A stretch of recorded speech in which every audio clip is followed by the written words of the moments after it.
High atop a jagged cliff, Blackthorn Castle stood silhouetted against the setting sun.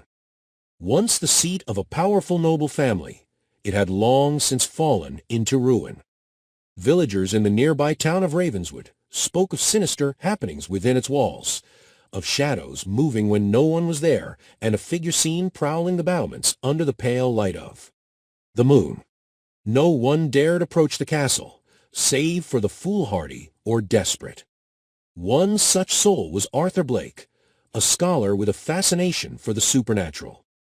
He had spent years chasing legends, and the rumors of a vampire haunting Blackthorn Castle were too tempting to resist.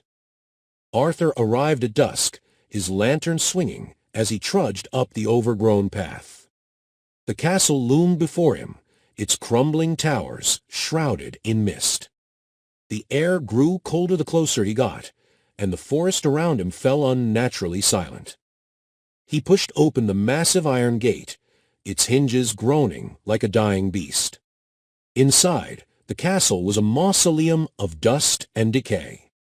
Cobwebs draped the chandeliers, and broken furniture lay scattered across the stone floors. A chill wind whispered through the halls, carrying with it faint, almost human sighs. Arthur lit his lantern and began his exploration. He found evidence of the castle's former grandeur, tattered tapestries, shattered stained glass, and a long-forgotten library filled with moldering tomes. But one thing was clear.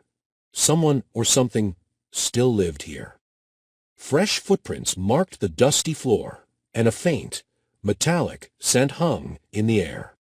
As night fell, Arthur ventured into the castle's lower levels. The air grew colder still, and the scent of blood grew stronger. At the end of a long, twisting corridor, he found a heavy wooden door. It creaked open to reveal a cavernous room bathed in an eerie red glow.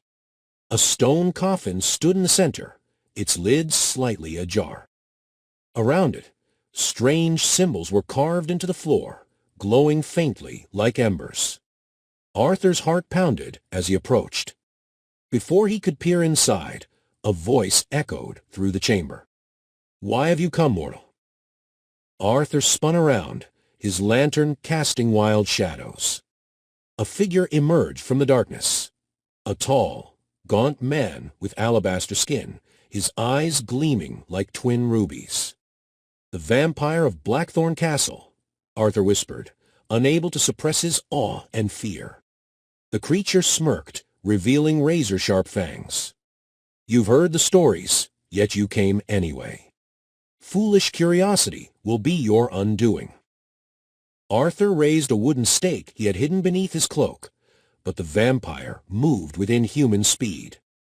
In an instant, the stake was knocked from his hand, clattering uselessly to the floor. "You cannot kill what has already died," the vampire hissed. "But do not fear. You will not die tonight."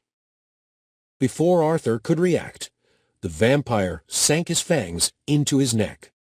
Pain and cold spread through his body, followed by a strange, intoxicating euphoria. When Arthur awoke, he was alone in the chamber. The coffin was sealed, and the red glow had vanished. But his reflection in the lantern's glass told him everything he needed to know. His eyes now gleamed crimson. The vampire of Blackthorn Castle had found his successor.